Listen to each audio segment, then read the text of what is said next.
Hello friends, welcome to incentive classes. आज का हमारा टॉपिक है खंडव वंश के ऊपर। ओके गाइस, इससे पहले जो हम लोगों का कल वीडियो था जिसमें हम लोगों ने बताया था कि जो सुंग वंश है, सुंग वंश का आखिरी शासक होता है जिसका नाम होता है देवभूति, और देवभूति की हत्या उसी का सेना नायक जिसका नाम होता है वासुदेव, वो हत्या कर देता है और वहीं से स्टार्ट हो जाता है खंडव वंश। ठीक है गाइस, खंडव वंश का टाइम पीरियड देख लीजिए।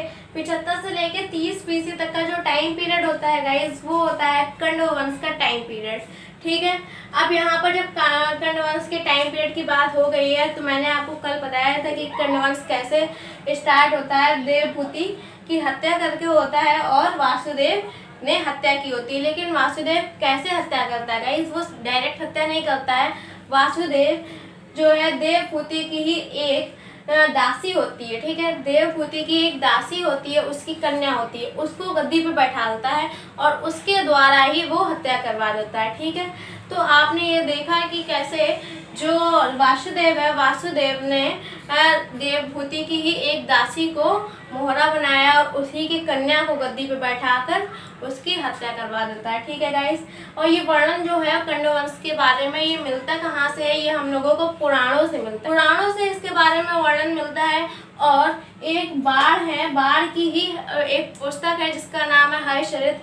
हमेशा अक्सर एग्जाम में क्वेश्चन पूछा जाता है कि हर्षचरित किसने लिखी है, तो आप बताते हैं बाढ़ ने लिखी है। ठीक है, तो आप ये याद रखेंगे, हर्ष की बाढ़ चरित से ही हम लोगों को वासुदेव या देवभूति या फिर खंडव वंश के बारे में जानकारी मिलती है और कहीं नहीं से मिलती है, केवल पुराणों से मिलती है। ठीक है, तो आप ये याद रखेंगे। इसके बाद हम लोग बात करेंगे इनका शासन कहाँ से कहाँ तक था।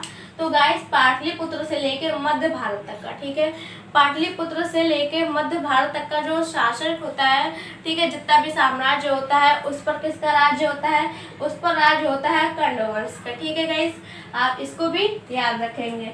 लेकिन सुंगों के 112 वर्षों में, ठीक है गाइस, जैसा कि हमेशा आपने सुना होगा सुंगों ने 112 वर्षों तक शासन किया। अगर नहीं सुना तो आप इसको याद रखिए कि कहा जाता है कि सुंगों ने 112 वर्षों तक शासन किया।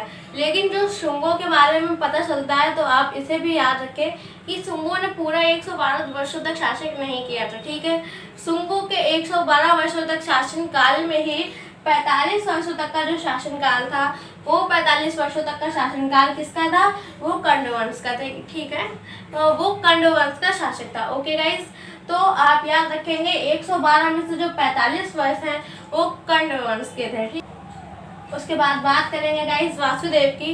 तो वासुदेव है, वासुदेव को हम लोग कंडायन के नाम से भी जानते हैं। ठीक है, वासुदेव ने टोटल 9 वर्षों तक शासन किया। ठीक है, वासुदेव ने 9 वर्षों तक शासन किया। फिर वासुदेव का पुत्र है जिसका नाम होता है भूमिपुत्र। वासुदेव का नाम होता है, वासुदेव का पुत्र होता है जिसका नाम भूमिपुत्र होता है, वो शासन करता है और उसका शासनकाल होता है 14 वर्षों तक का। भूमिपुत्र का शासनकाल होता है। भूमिपुत्र के बाद उसका पुत्र आता है जिसका नाम होता है नारायण। इसको और किस नाम से जानते हैं हम लोग, विष्णु या फिर नारायण के नाम से जानते हैं, जिसका कार्यकाल होता है 12 वर्षों तक। तो आप जैसा कि देख रहे हैं इनके बारे में कुछ भी ज़्यादा इम्पोर्टेंट नहीं है। ठीक है, ऐसे ही एक का पुत्र उसके बाद दूसरे का पुत्र ऐसे ही आता रहेगा। तो ऐसे ही सुशर्मन आता है, सुशर्मन जो कि विष्णु का पुत्र होता है, नारायण का पुत्र होता है, जिसने 10 वर्षों तक शासन किया। और उसके बाद शिमुक आता है। ठीक है, सिमुक भी इम्पोर्टेंट है गाइस। सिमुक इसलिए इम्पोर्टेंट है क्योंकि सिमुक की भी हत्या कर दी जाती है। और सिमुक की हत्या कौन करता है, अंत सत्यवाहन वंश के द्वारा ही सिमुक की हत्या होती है। ठीक है, और इसी से ही एक महान आगे चल के वंश का निर्माण होता है या वंश का आगे चल के उदय होता है जिसका नाम होता है अंत सत्यवाहन वंश। तो सिमुक की हत्या करने के बाद ये वंश स्टार्ट होता है। अब बात करेंगे जैसे कि यहाँ पर सिंह वंश या फिर कांडव वंश। ठीक है, कांड वंश की इतनी ही हिस्ट्री थी जो कि यहाँ पर समाप्त होती है। कुछ भी ज़्यादा इम्पोर्टेंट नहीं है इसमें से। ठीक है, जितना आता है और जितना मिल सका मुझे मैंने लिखा। उसके बाद गाइस ये टॉपिक जो है बहुत ही ज़्यादा छोटा था, इसलिए मैंने कुछ पॉइंट्स जो कि पिछली वीडियो के हैं लेकिन वो हम लोगों की वीडियो पूरी तरह से फुल हो गई थी। ठीक है, तो मैं इसमें थोड़े से पॉइंट्स ले आई हूँ गाइस। जैसा कि मैंने आपको कल बताया था कि जो मिलिंद पन्हु है, ठीक है। वो एक बुक है जिसमें मिनांडर और फिर नागसेन, जो कि नागसेन है एक बौद्ध भिक्षु और मिनांडर कौन है, यूनानी शासक, ठीक है। तो इनके संवाद जो है वही मिलिंद पन्नों में लिखे हैं। ओके, तो फिर मिलिंद पन्नों में और भी तो कुछ होगा ना।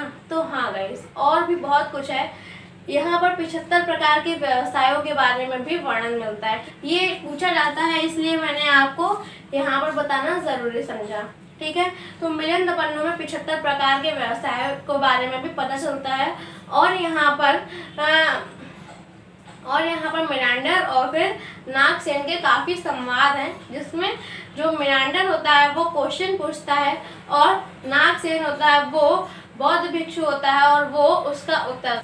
मिनांडर की राजधानी जो थी, मिनांडर की राजधानी अपनी मिनांडर ने वो साकल को बनाया था। साकल कहाँ पड़ती है, साकल सियालकोट, आपने नाम सुना होगा, पंजाब के पास ही है सियालकोट। उसी को मिनांडर ने भारत में अपनी राजधानी बनाया था, ठीक है।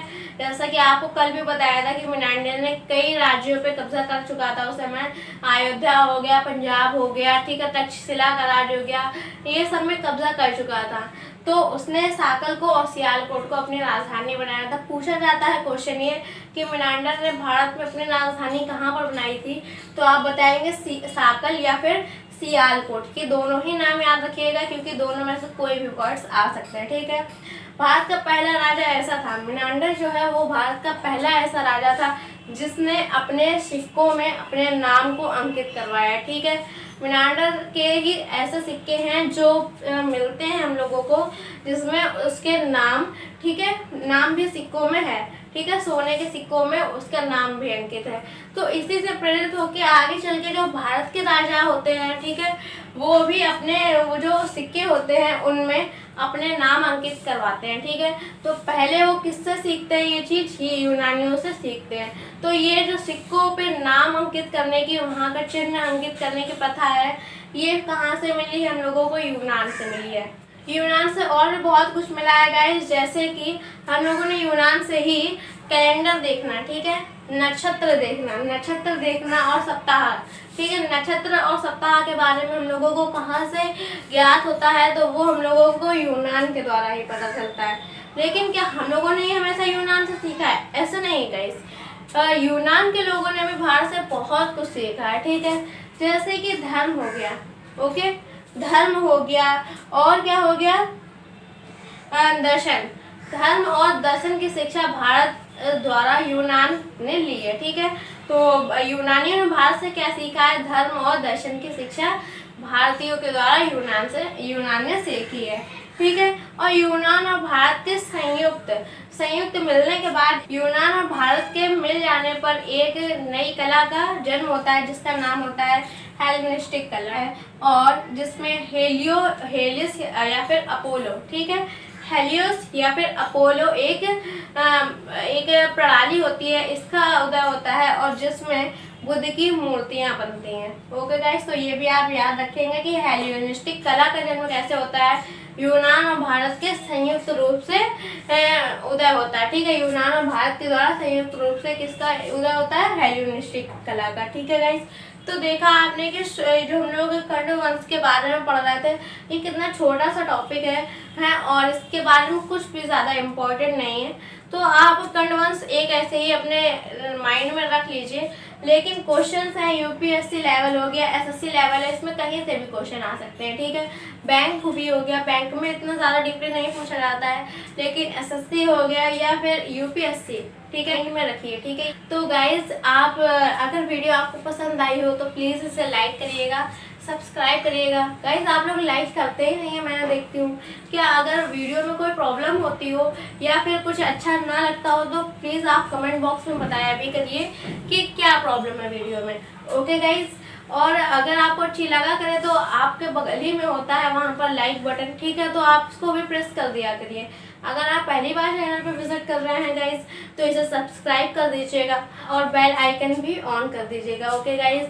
एंड गाइस ज़्यादा से ज़्यादा अपने फ्रेंड्स को शेयर भी करा करिए, जिससे हमारी वीडियो उन सभी अभ्यर्थियों तक या फिर शिक्षार्थियों तक पहुँचे जो यूपीएससी की, ठीक है, यूपीएससी की या फिर सिविल सर्विसेज की या एसएससी लेवल की तैयारी कर रहे हैं, ठीक है। उससे आपको और फिर उन सभी शिक्षार्थियों को ये हेल्प ही होगी, ठीक है। तो गाइस प्लीज़ आप ज़्यादा से ज़्यादा शेयर भी करा करिए मेरी वीडियोस, इससे आप लोगों को भी थोड़ा सा अच्छी नॉलेज मिले और मुझे भी थोड़ा सा सपोर्ट मिले। Okay guys, thanks for watching.